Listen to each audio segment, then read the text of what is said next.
itu ada jalur pengolahan secara padat. Biasanya itu untuk kotoran hewan yang dari fesesnya itu biasa diolah menjadi pupuk, entah berbagai macam, jadi pupuk bokasi. Fokusnya tuh bagaimana? Fokus untuk mengolah limbahnya bagaimana, harus detailnya, bagaimana tahapan-tahapan.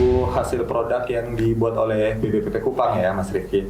Salah satunya ini kan adalah pupuk bokasi, di mana pupuk bokasi ini kita berusaha mengolah pupuk ini dengan menggunakan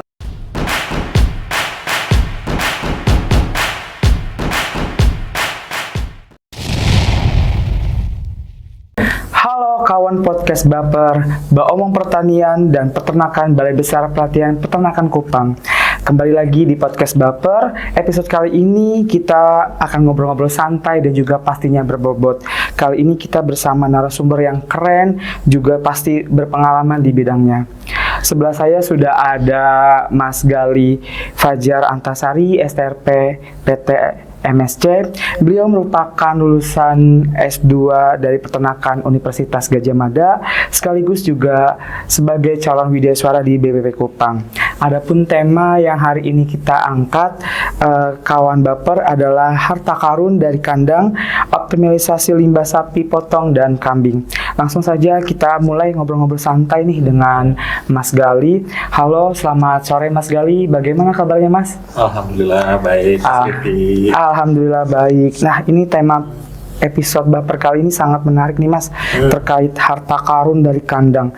Kalau ngomong-ngomong tentang harta karun, pasti tentunya pada bertanya-tanya, wah ini pasti akan menghasilkan cuan nih. Pasti menghasilkan uang yang banyak juga nih gitu. Oke, mungkin langsung aja dari Mas Gali nih bisa infokan ke kawan-kawan Baper semuanya nih terkait gambaran umum nih mengenai limbah, baik itu dari peternakan sapi maupun dari kambing. Kira-kira ini limbah ini bisa menjadi sumber masalah atau justru menjadi sumber aset di kemudian hari untuk mungkin ada para pengusaha peternakan yang bisa juga sekaligus menjadi pengusaha limbah peternakan ini. Mungkin dari Mas Gali bisa dijelaskan Mas bagaimana? Oke, terima kasih Mas Rifki atas kesempatannya. Jadi untuk pengolahan limbah ini sendiri memang jadi topik yang sering dibahas dalam peternakan karena memang limbah ini sendiri jenisnya banyak. Limbah ini ada beberapa jenis ya, secara garis besar. Yang pertama kotoran hewan atau kohe yang saat ini mulai booming. Ini biasa diolah menjadi beberapa keluaran seperti pupuk. Ini merupakan bahan organik yang merupakan sisa pakan yang telah diolah oleh ternak itu sendiri. Lalu ada urin yang merupakan bahan organik cair yang hasil dari pencernaan dari minumnya ternak itu. Lalu ada sisa pakan, baik itu pakan yang tidak dimakan ataupun pakan yang mungkin sempat terbuang kembali setelah proses dimakannya. Lalu ada air sisa pencucian ternak itu sendiri. Sebenarnya kalau misalnya kita melihat lagi Mas Rifki terkait dengan potensi kotoran hewan ini sebenarnya besar karena kotoran hewan ini termasuk salah satu komponen di dalam peternakan yang sering dianggap remeh, tidak bisa diolah dan orang-orang bingung bagaimana caranya bisa mengolah kotoran hewan itu sendiri. Tetapi kalau misalnya kita tahu caranya, kita bisa loh memanfaatkan potensi ini dan menjadi sumber ekonomi sirkular terbaru. Begitu Mas Rifki. Oke, baik. Tadi sudah dijelaskan oleh Mas Gali nih kawan Baper bahwa ada beberapa limbah yang spesifik, misalnya dari feses sapi maupun dari kambing atau dari urinnya juga bisa jadi sisa pakan ataupun dari air cucian kandang.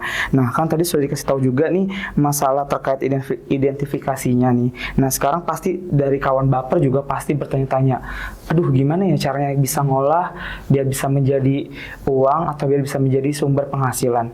Nah, mungkin dari Mas Gali ada nih kayak tips bagaimana mengolah limbah tersebut gitu biar supaya menjadi sistem terpadu, baik itu dari limbah sapi potong maupun dari kambing gitu. Mungkin bisa dijelaskan atau diinfokan kepada kawan Baper semua nih yang sedang menonton kita berdua. Jadi bisa kasih penjelasan Mas bagaimana cara pengolahannya itu. ada dua jalur kalau kita mau melihat pengolahannya itu. Ada jalur pengolahan secara padat, biasanya itu untuk kotoran hewan yang dari fesesnya itu biasa diolah menjadi pupuk, entah berbagai macam, jadi pupuk bokasi, pupuk kompos, atau menjadi vermikompos diolah dengan menggunakan cacing. Ada juga jalur cair, biasanya ini dibuat menjadi biourin atau pupuk organik cair, sehingga kita ini berusaha menekan menekan gas amonia yang ada di dalam kotoran hewan itu sendiri, karena 70% polusi yang disebabkan karena gas amonia ini ada di dalam kotoran hewan ini sendiri, dan ini juga menjadi concern para ahli yang sekarang sedang meneliti bagaimana bisa mengembangkan energi terbarukan dari gas amonia ini. Karena kalau misalnya gas amonia ini tidak dimanfaatkan secara maksimal, maka ini bisa menjadi sumber polusi yang sangat besar. Begitu, Mas. Oke, baik. Berarti tadi ada dua cara tuh terkait bagaimana pengolahan limbahnya. Pertama tadi ada dari limbah padat maupun dari limbah cair. Nah, kan tadi sudah bicara nih terkait bagaimana untuk mengolah dari limbah peternakan sapi potong maupun kambing.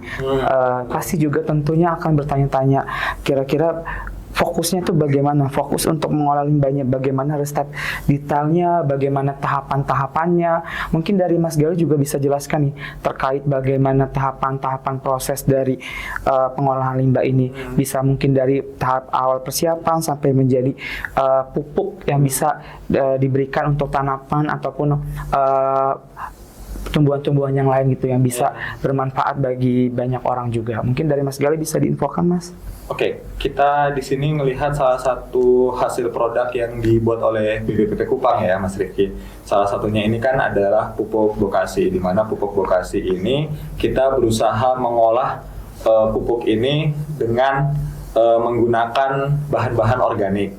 Bahan-bahan organiknya itu apa aja sih? Kita itu berusaha menambahkan beberapa hal yang lain seperti dedak, seperti juga sekam yang dibakar dan yang lain-lain, sehingga kalau misalnya kita anggap aja kalau misalnya kita berusaha mengambil contoh deh, kita akan memproduksi kurang lebih 100 kg pupuk bokasi. Kita itu butuh kotoran hewan, misalnya campuran dari kotoran hewan sapi dan kambing gitu kan. Campur aja, nanti kurang lebih 80 kilo, nanti kita bisa nambahkan lagi tuh dedak ada sekitar kurang lebih 10 kg, ditambah juga sekam bakar 10 kg.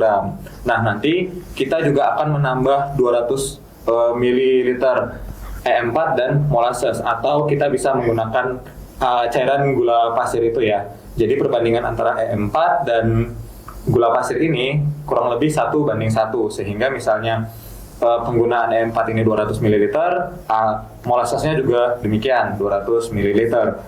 Maka kalau kita melihat proses pembuatannya, yang pertama kita harus menyiapkan dulu bahan-bahannya itu tadi. Bahan-bahannya sudah dikumpulkan dengan baik, sekamnya juga sudah dibakar. Agar apa? Agar proses pembentukan atau penguraian atau peningkatan C organik yang ada di dalam pupuk itu bisa meningkat, sehingga nanti kotoran hewan ini yang entah nanti basah atau kering itu bisa lebih memiliki manfaat pada pupuk ini. Dan setelah dikumpulkan, kita campurkan terlebih dahulu antara sekam, dedak, dan juga pupuk kotoran hewannya itu sendiri.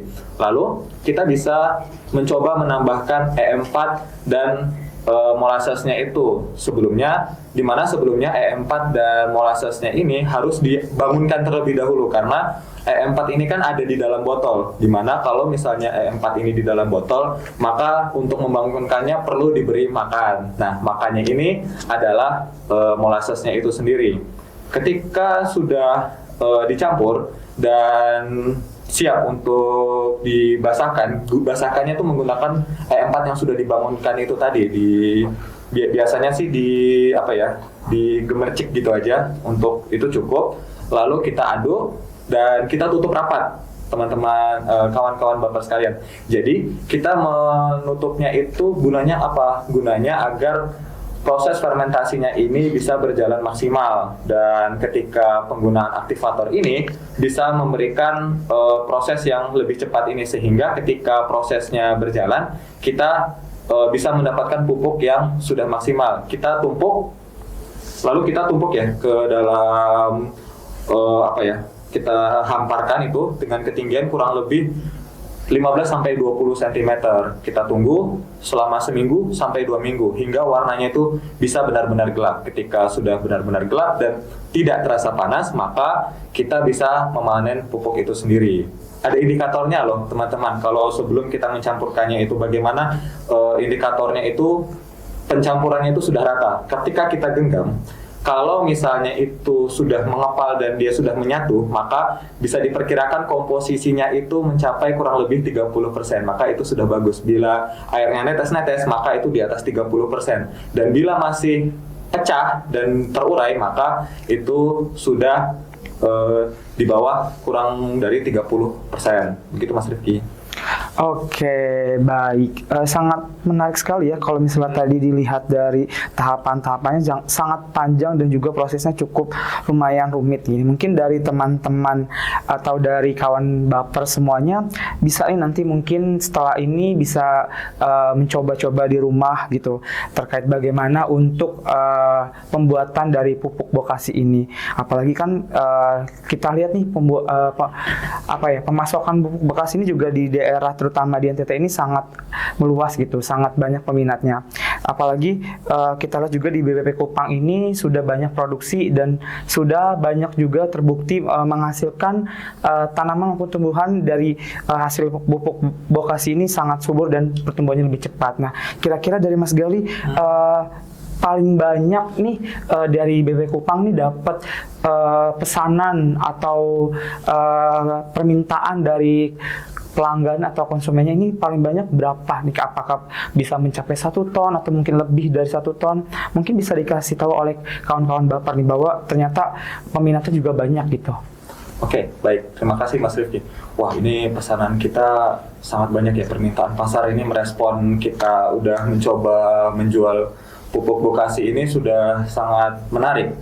Kalau dilihat saat ini kami sedang mencoba untuk bisa memenuhi permintaan dari Universitas Pertahanan Benboy di Belu, kurang lebih 3 ton pupuk bokasi. Ini sudah sangat luar biasa.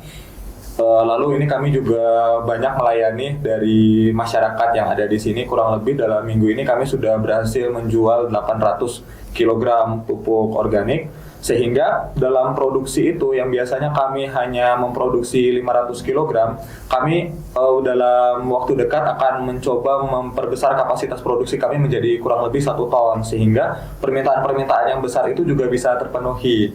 Lalu kita juga bisa mendapatkan pupuk organik ini di Car Free Day pada hari Sabtu di depan kantor Gubernur Nusa Tenggara Timur, di mana kami akan menjualnya pada pukul 6 hingga 10 pagi. Itu Mas Rifki. Jadi kita nggak cuma jual di kantor, tapi kita jualnya lebih dari situ. Kita jualnya juga sampai ke CFD begitu.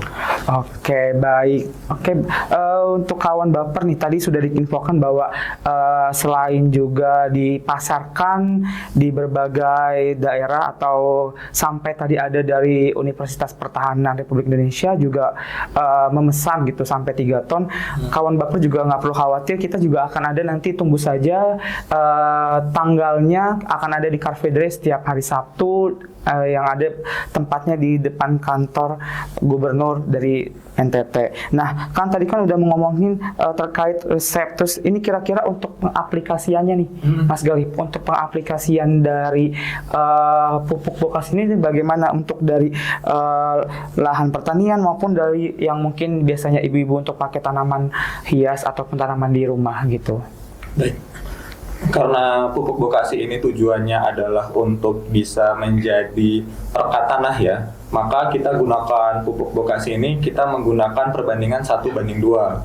Artinya satu bagian pupuk organik itu untuk 2 bagian tanah. Anggap aja kita polybag, kita bagi 3 gitu. Pupuk organik biasanya ditaruh di bagian atas, di sisanya 2 bagian, di tengahnya 2/3-nya itu berisi media tanam atau tanahnya itu, Mas Rifki. Lalu untuk penggunaannya ini sendiri, bila dalam skala besar kita menggunakan perbandingannya itu per meter persegi itu kurang lebih 2-4 kg pupuk bokasi, Mas Rifki. Sehingga dalam proses penerapannya ini kita bisa mendapatkan hasil tanah yang bisa lebih rapat, bisa menyuburkan juga mikroorganisme yang ada di tanah itu sendiri, Mas Rifki. Oke, baik kawan baper. Ternyata tuh banyak ya kegunaan dari pupuk bokasi ini untuk nggak hanya dari lahan pertanian, juga banyak untuk tanaman hias atau tanaman yang lain yang mungkin bisa menjadi untuk pertumbuhannya lebih cepat gitu dibandingkan sebelum-sebelumnya gitu. Nah, mungkin kita kan udah berbicara dengan semua komponen dan aspeknya nih. Kira-kira kita juga sudah di ujung acara dari episode kali ini nih, Mas Gali. Dari Mas Gali sendiri mungkin nih bisa kasih pesan ataupun refleksi terkait bagaimana untuk pengolahan limbah ini di masa yang akan datang, terutama untuk di limbah peternakan sapi potong ataupun dari peternakan kambing. Nah, mungkin bisa dikasih pesan-pesan untuk kawan baper yang ingin juga mencoba nih di rumah, bagaimana untuk pembuatan maupun sekaligus aplikasi dari pupuk bokasi ini, Mas Gali. Oke. Kita itu biasa melihat hal-hal yang terbuang itu tuh menjadi hal yang tidak bermanfaat, padahal ini tuh kita bisa melihat atau kita bisa menganggap ini tuh sebagai salah satu emas hitam loh, dari nilainya yang sebenarnya orang-orang menganggapnya itu tidak ada gitu. Tetapi kalau misalnya kita bisa melihat sedikit saja, mengubah sudut pandang kita sedikit saja, ini tuh bisa bernilai sangat mahal. Hal-hal yang terbuang bukan berarti tidak berharga, tetapi justru itu bisa menjadi salah satu penopang juga untuk bisnis kita di dalam beternak sapi.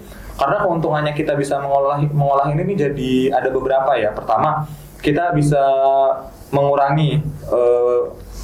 mengurangi tumpukan-tumpukan kotoran yang ada di kandang. Lalu yang kedua, kita bisa menambah income untuk bisa menutup sisi lain dari budidaya ternak itu sendiri, sehingga jangan sampai kita melihat hal-hal yang sebenarnya ini bermanfaat tetapi kita tidak bisa terus untuk mencoba bisa memanfaatkan itu, sehingga mari kita memanfaatkan kotoran ternak ini menjadi pupuk organik cair atau menjadi pupuk bokasi. Begitu, Mas Rifki. Baik, terima kasih untuk pesan dan saran ataupun masukannya untuk kawan baper ini. Jadi tadi yang sudah dijelaskan bahwa untuk pengolahan limbah sapi maupun kambing itu ada beberapa dari feses maupun dari sisa pakan, dari urinnya gitu. Mungkin dari kawan-kawan baper di rumah nih bisa nih kira-kira yang punya peternakan ataupun juga usaha peternakan bisa nih sambil 2-3 pulau tuh terdayung gitu, sambil usaha peternakan juga bisa untuk usaha untuk pengolahan limbah bisa menjadi pupuk seperti itu. Mungkin cukup ya untuk episode kali ini untuk terkait tema optimalisasi dari pengolahan limbah ini bisa menjadi ternyata nggak hanya menjadi masalah, ternyata juga bisa menjadi aset di masa yang akan datang, di mana target kita pasti akan membuat nol limbah gitu, penggunaan limbah bermanfaat bagi semuanya seperti itu. Nah, untuk agar ini terkirim atau bisa disaksikan oleh seluruh kawan baper di Indonesia, mungkin kawan baper bisa nih untuk like, komen dan juga subscribe di YouTube BBP Kupang Media untuk bisa mengetahui bagaimana pengolahan limbah menjadi sumber penghasilan untuk kawan baper ini. Mungkin dari saya selaku host baper kali ini izin undur pamit diri. Kita akan ketemu lagi di episode baper selanjutnya. Selamat sore semuanya.